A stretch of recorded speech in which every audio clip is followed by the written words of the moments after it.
2400 వేసేది, double amount వేసేది. అట్లాగే వాళ్ళకి సహాయకులు ఇద్దరు ఉంటే ఒకరికి 800 వాళ్ళ ఖాతాలు వేసుకుంటే 1600 ప్రభుత్వం వేసేది, రెండో సహాయకుడు వేసుకుంటే 600 వేసుకుంటే 1200 వేసేది. అంటే ఒక మగ్గం మీద ఒక కుటుంబంలో మరి 2400, 1600, 1200 ఎంత వచ్చేది?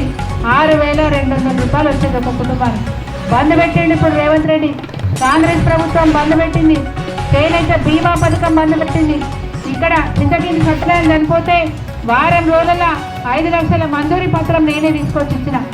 అదేవిధంగా అక్కడ చింతకింది వెంకటేష్ చనిపోతే సింతనగర్లో వారికి కూడా 5 లక్షల కుటుంబం కేసీఆర్ గారి ప్రభుత్వం సాయం చేసింది. ఒక్క మాట గుర్తుపెట్టుకోండి, ఇన్ని విధాల ఇన్ని బంధులు పెట్టి ఏ ముఖం పెట్టుకొని మళ్ళీ ఓటర్లతో అడగాలి, తప్పకుండా అడగాలి. ఇంకా నిలబడ్డ నాయకుడు వచ్చి అంటాడు, నేను ఆ రోజు నీకు ఖాతా తెరిపించిన, ముద్రా లోన్ ఇప్పించిన, నీకు పెన్షన్ ఇప్పించిన, నీకు లోన్ ఇప్పించిన, నీకు స్కీమ్ ఇప్పించిన అని రకరకాలు చెప్తాడు, తిరిగి చెప్తారు. ఇవన్నీ కేసీఆర్ చేస్తున్నాయని. ఇవాళ ఇప్పించిన ఆయన ఇంకో జెండా ఎందుకు కప్పుకుంటూ అడగాలి, ఇంకో జెండా ఎందుకు కప్పుకుంటూ అడగాలి? అడగాల వద్దా? అడగాల కదా.